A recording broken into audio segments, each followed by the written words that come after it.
अस्सलामुअलैकुम, welcome to next class. अगर आप इस चैनल पर नए हैं तो अरबी कैलीग्राफी कोर्स की पिछली तमाम वीडियोस डिस्क्रिप्शन में दिए गए प्लेलिस्ट के लिंक पर जाकर आप देख सकते हैं। Thank you. आज की क्लास में हम देखेंगे कि जो कलम होता है इसको हम कैलीग्राफी करते हुए किस तरह से पकड़ सकते हैं। जैसे कल की क्लास में मैंने आपको बताया था कि जब हम नुक्ता लगाते हैं तो उसका जो एंगल होता है वो 45 का होता है। तो इसी तरह जो कैलीग्राफी है उसमें भी हम एक ख़ास एंगल पर कलम रखते हैं और फिर उसको मूव करते हैं। और कुछ मैं आपको बताऊंगी थिंग्स नॉट टू डू, यानी वो चीज़ें जिनका आपने एहतियात करनी है और आपने उनको नहीं करना, यानी कि कुछ मिस्टेक्स जो कि अमूमन हमसे हो जाती हैं शुरू शुरू में। और इसके अलावा एक बात ये कि हम एक ही कलम को यूज़ करते हुए, लाइक अगर मेरे पास ये कलम है तो इसको यूज़ करते हुए हम थिनर स्ट्रोक किस तरह से बना सकते हैं और थिकर स्ट्रोक किस तरह से बना सकते हैं। उसके अलावा कुछ लोग कल परेशान हो रहे थे कि आपने ये जो है ये कलम से बताया है तो हमारे पास तो ये वाले मार्कर्स हैं, हम इनके साथ प्रैक्टिस करना चाहते हैं तो कैसे करें। तो आज इनको भी इंशाल्लाह देख लेंगे, ठीक है। ओके, सबसे पहली बात ये कि जैसे कल आपको यहाँ पर बताया था कि जो नुक्ता होता है उसके लिए एंगल हमने कौन सा लेना होता है, 45 का। तो बिल्कुल इसी तरह से आज हम देखेंगे कि हमने जो कैलीग्राफी के लिए कलम रखनी है उसको हमने किस एंगल पर रखना है, ठीक है। तो चलिए पहले मैं दो स्ट्रेट लाइंस लगा लूँगी, एक इस तरह और दूसरी इस तरह। उसके बाद अगर हम इसको मिडल से यहाँ से डिवाइड करें तो ये वाला जो एंगल है ये कौन सा है, 45 का, ठीक है, 45 डिग्री। 45 डिग्री पे आपको मैंने बताया था नुक्ता लगाने का, कि आपने जो नुक्ता है वो आपने इस एंगल पर लगाना है और फिर इसके नीचे नीचे आप इस तरह से इसकी प्रैक्टिस करते जाएंगे नुकात लगाने की, ठीक है।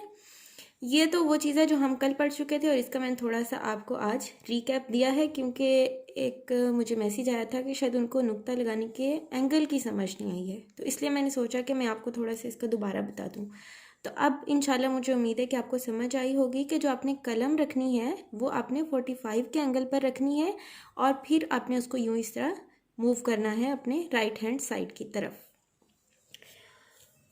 आज हम बात करने वाले हैं कि जब हम कैलीग्राफी करते हैं, मिसाल के तौर पर अगर मैं अलिफ लिखती हूँ तो मैं जो अपनी कलम है उसको यहाँ पर किस तरह रखूँगी, ठीक है, या मुझे किस तरह पता चलेगा कि हमने जो कलम है उसको किस तरह से रखना है।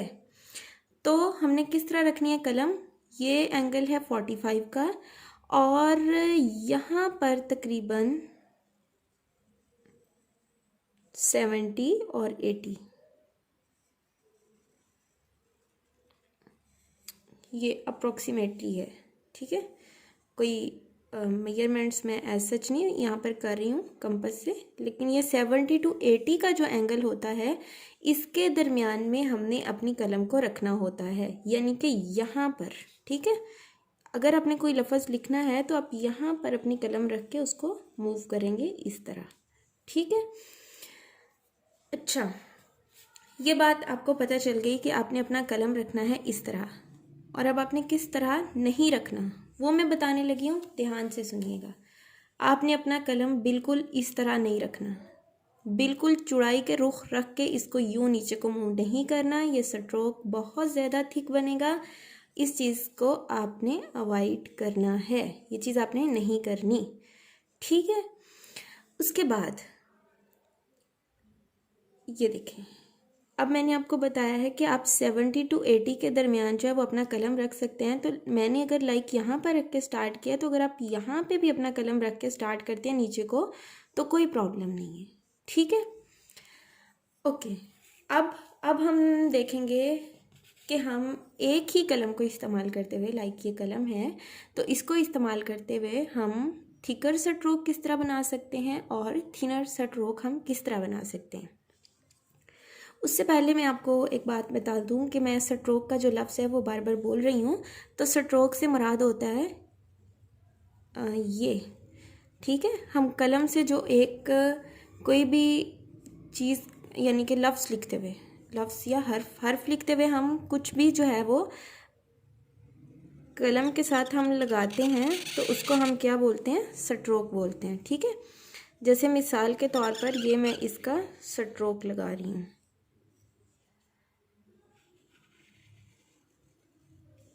अच्छा, ये इसका एक स्ट्रोक है, ये फिर दूसरा, ये फिर तीसरा और ये फिर चौथा। ठीक है, तो ये स्ट्रोक अब आपको समझ आ जाएगी इंशाल्लाह।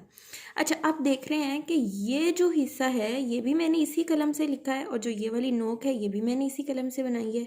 तो ये इतनी थिन है और ये वाला जो है ये यहाँ पर मैंने पूरी कलम लगा के इसको थिकर बनाया है। तो ये किस तरह होता है, चले अब इसको देखते हैं। जैसे मैंने आपको यहाँ पर बताया कि हमारा जो एंगल होता है लिखने का वो 70 से 80 के दरमियान में होता है। तो 70 और 80 का ये जो एंगल है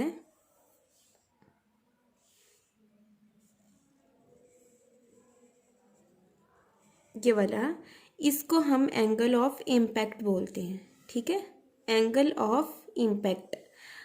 आप जितना अपनी कलम इसके पैरेलल मूव करेंगे आपका स्ट्रोक थिन बनता जाएगा, मतलब बारीक बनता जाएगा। ठीक है, और जितना आप अपनी कलम को एंगल ऑफ इम्पैक्ट से अवे मूव करेंगे, लाइक अगर मैं इधर को इसको मूव कर रही हूँ तो हमारा स्ट्रोक उतना ही थिक बनेगा, यानी कि मोटा बनेगा। ठीक है, दोबारा बता रही हूँ, जितना हम अपनी ये जो कलम है उसको एंगल ऑफ इम्पैक्ट, ये जो मैंने आपके बताया है कि जो कैलीग्राफी का हमारा एंगल होता है 70 to 80, इसको हम एंगल ऑफ इम्पैक्ट बोलते हैं। और जितना हम अपनी कलम को इससे अवे मूव करेंगे, यानी कि इसकी डायरेक्शन से दूसरी तरफ को मूव करेंगे, उतना हमारा जो कलम का स्ट्रोक होगा वो थिक होता जाएगा। ठीक है, और जितना हम इसके पैरेलल मूव करेंगे, यानी कि पैरेलल का मतलब क्या होता है उर्दू में, जितना इसके बराबर यानी कि मुतवाज़ी मूव करेंगे उतना ये बारीक बनता जाएगा। ठीक है, अच्छा एक और अब आसान अल्फाज में आपको बता दूं, ये तो ज़रा थोड़ा सा टेक्निकल बात थी लेकिन इंशाल्लाह मुझे उम्मीद है आप इसको भी समझेंगे। और अब ज़रा आपको आसान अल्फाज में बता देती हूँ कि आप जितना अपनी कलम को चौड़ाई के रुख पर लगाएंगे, ठीक है, ये मैंने थोड़ा तिरछा कट लगाया है, ये अब मैं पूरा चौड़ाई के रुख पर लगा रही हूँ। तो देखें, जितना आप चौड़ाई के रुख पर रख के कलम को लगाएंगे उतना आपका ये जो स्ट्रोक है ये थिक बनेगा। और जितना आप अपनी कलम को इस तरह तिरछा करते जाएंगे, लाइक अगर ये है, आप इसको यहाँ से उठा के इस तरफ को जितना करते जाएंगे इधर को, यानी कि आप इसको जितना तिरछा करते जाएंगे उतना आपकी कलम का जो स्ट्रोक है वो थिनर हो जाएगा। ठीक है, अब देखें ये भी मैंने इसी कलम से बनाया है, ये भी इसी कलम से बनाया है, और एक और बनाती हूँ,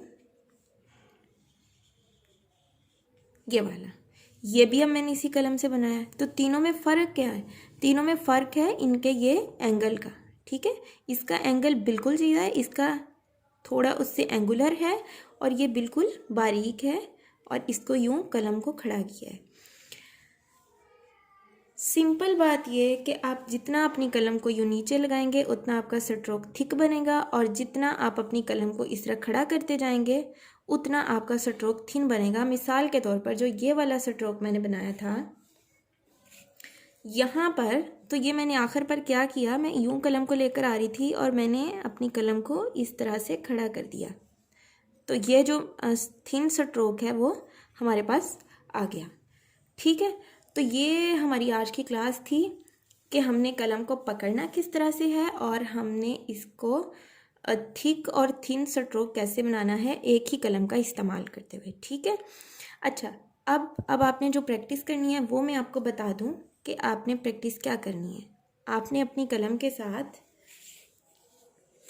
यूं नीचे को, जो मैंने आपको होल्डिंग का बताया है एंगल 70 to 80, वहाँ पर आपने अपनी कलम को रखते हुए नीचे को प्रैक्टिस करनी है। फिर इसी तरह ऊपर को, और इसी तरह फिर दाएं से बाएं, और फिर बाएं से दाएं और दाएं से बाएं। ठीक है,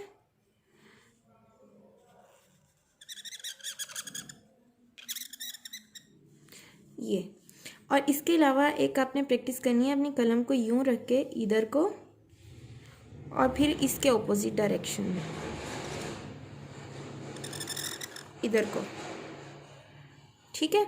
इससे क्या होगा, एक तो आपकी कलम भी जो है वो अच्छी फ्लुएंट हो जाएगी और दूसरा आपका हाथ जो है वो भी सेट हो जाएगा कलम को पकड़ने में। मार्कर, इसको देख लेते हैं कि अगर आप कलम यूज़ नहीं कर रहे तो आप इस मार्कर को किस तरह से यूज़ कर सकते हैं। कुछ लोग परेशान हो रहे थे कि इसके साथ हम किस तरह से प्रैक्टिस करेंगे नुकात लगाने की, तो वो मैंने सोचा मैं आपको बता दूं। देखिए, इसके लिए भी सेम वही चीज़ है, आपने इसको उसी एंगल पर रखना है और इसके साथ भी उसी तरह आपने प्रैक्टिस करनी है, ठीक है। यूँ बस आप नुक्ते जो है वो इसके लगाते जाएंगे और इसकी जो है वो आपकी प्रैक्टिस हो जाएगी। अच्छा, एक चीज़ जो मैं आपको बताने लगी थी कि ये कलम के साथ लगाने में और इसके साथ लगाने में क्या जो है ना वो बात है। देखिए, जैसे मिसाल के तौर पर मैंने ये वाला बा लिखा था यहाँ पर और मैं यहाँ एक इसके साथ भी बा लिखती हूँ, ये। तो जो ये वाला बा है ऊपर वाला जो मैंने कलम के साथ लिखा है, आप देख रहे हैं कि इसका ये जो आखिरी एज है वो कितना बिल्कुल एक तरह से बहुत ज़्यादा शार्प है, लेकिन इसका उतना शार्प नहीं है। तो इसकी वजह यह है कि ये जो इसकी टिप है ये इतनी बारीक नहीं होती जिस तरह से कलम की होती है। और फिर दूसरी बात यह कि ये थोड़ा जल्दी भी ख़राब हो जाते हैं, लेकिन अगर आप इब्तदाई प्रैक्टिस के लिए इसको यूज़ करते हैं तो ये बेस्ट है, ठीक है। तो आप इसको भी यूज़ कर सकते हैं अगर आपके पास फ़िलहाल कलम नहीं है, लेकिन आप प्रीफर कलम को ही करें, क्योंकि जो मज़ा और जो आसानी कलम के साथ लिखने में है वो इसके साथ लिखने में नहीं है, ठीक है। और बेसिकली जो कलम है वही कैलीग्राफी का बुनियादी टूल है, तो इसी के साथ अगर आप लिखेंगे तो आपको ज़्यादा फ़ायदा होगा। लेकिन फ़िलहाल अगर आपके पास ये हैं तो आप इससे भी प्रैक्टिस करते रहिए, ठीक है।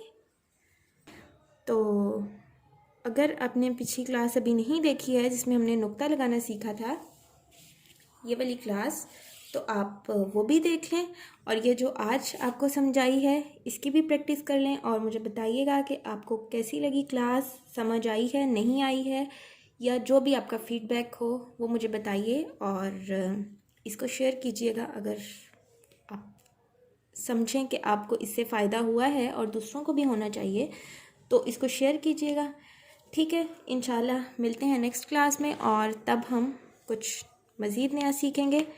तब तक के लिए प्रैक्टिस कीजिए, अपना बहुत ख्याल रखिएगा। अल्लाह हाफ़िज़।